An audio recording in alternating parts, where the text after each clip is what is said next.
నీ కొడుకు దేనికి పనికిరాడు, వాడికి యూస్లెస్ ఫెలో. ఏయ్ ఏంటయ్యా, ఏంటి పెద్ద పుడింగిలో వచ్చి మాట్లాడుతున్నావు? ముందెళ్ళి నీ కూతురికి చెప్పుకో. నా కొడుకు కనిపించగానే ఊరికే తిప్పుకుంటూ వచ్చేస్తది. ఏమో నోటుకొచ్చినట్టు మాట్లాడమాకు, నాలుక చీరేస్తా.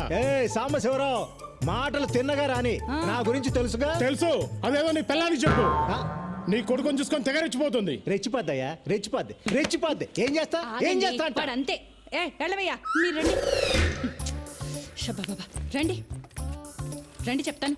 ఇలా కూర్చోండి. ఆ సాంబశివరావుకి మనం అంటే కుళ్ళండి. మీరు సింగపూర్లో బోల్డ్ అంత సంపాదించేస్తున్నారని ఎప్పుడు మన మీద ఏడుస్తుంటాడు.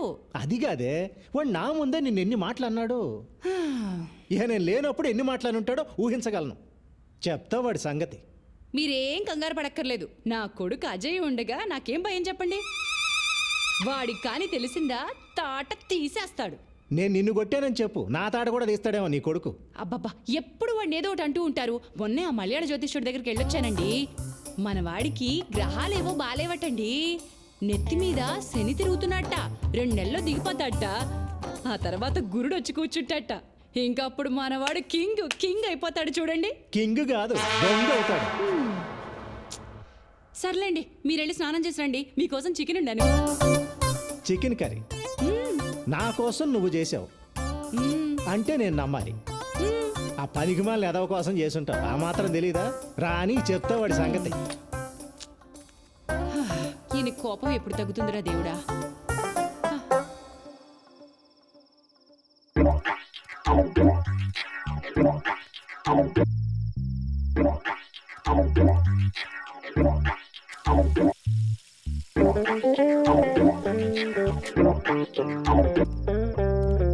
దీపు,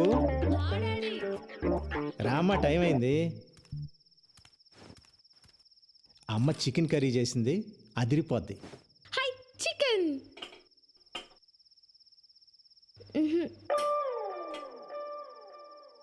నాన్న పెరుగన్నం. ఉండు, ఇంకా ఉన్నాయిగా.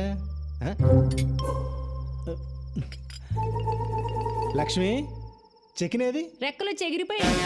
ఏంటి, చికెన్ కర్రీ కావాలా? చికెన్ కర్రీ పొద్దుననగా పిల్లాడు బయటికి వెళ్ళాడు, ఇంతవరకు రాలేదని నేను టెన్షన్ పడుతుంటే మీకు చికెన్ కర్రీ కావాలా? ఛీ, అన్నయ్యకి నువ్వని కొడతావని భయం, వాడు రాడు. నాన్న నాకు చికెన్ కర్రీ కావాలి. నీకు చికెన్ కర్రీ కావాలి అంతే కదా? ఓ పని చేద్దాం, నేను వెళ్ళి ప్యారడైజ్ బిర్యానీ తీసుకొస్తా, మన ఇద్దరం తిందాం. ఓకే? I super. మా నాన్న అంటే మా నాన్న. తెస్తారు. వాడింట్లోకి రాకుండా మీరు బయటికి వెళ్ళి చికెన్ బిర్యానీ తెచ్చుకోండి. నేనేం చేస్తానో నాకు తెలియదు. అది కాదు లక్ష్మి, ఇప్పుడు పర్లేదు నువ్వు వెళ్ళు. ఆ మదర్ ఇండియా ఎప్పుడు ఏదో ఒకటి ఇలా మాట్లాడుతూనే ఉంటుంది. ఒక్కసారి బిర్యానీ కోసం అడుగు బయటికి పెట్టారో మళ్ళీ ఇంట్లోకి వచ్చేది లేదంతే. అది కాదు లక్ష్మి.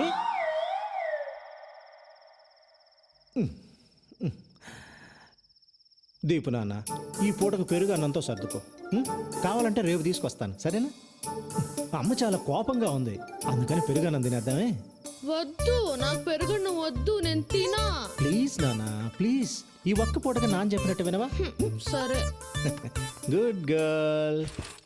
దీపు బంగారం చెప్పినట్టు వింటుంది. అదే ఆ వెధవ ఉన్నాడు, యూజ్లెస్ ఫెలో, ఎప్పుడు చెప్పినట్టు వినడం.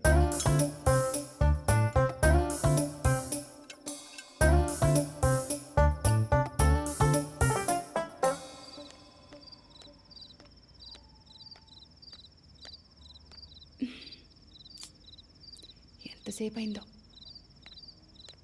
అమ్మా, రే, ఎక్కడికి వెళ్ళిపోయావురా? నాన్న లోపల గోల్ చేస్తున్నాడు. ఇంకా కోపంగా ఉన్నారా?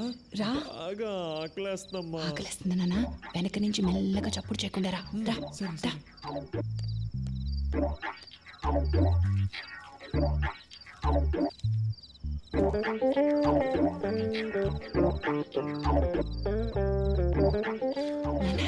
ఇదిగోరా నాన్న, చికెన్ కర్రీ తిను.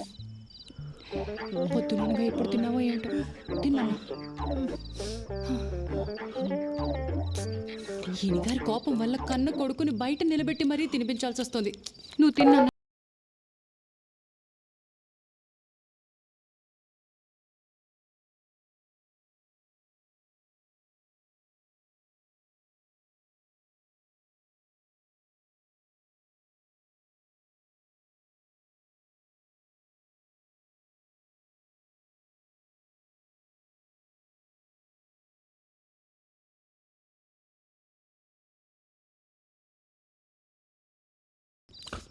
అమ్మా ఫిష్ ఫ్రై సూపర్ అమ్మా. నీకు ఇష్టం కదా ఉంటుందిరా నాన్న సూపర్గా ఉంటుంది సూపర్గానే ఉంటుంది ఏమే నానా కష్టాలు పడి 6 నెలల తర్వాత కొంపకొచ్చినోడికేమో పెరుగన్నాం నాన్న నాకు కూడా.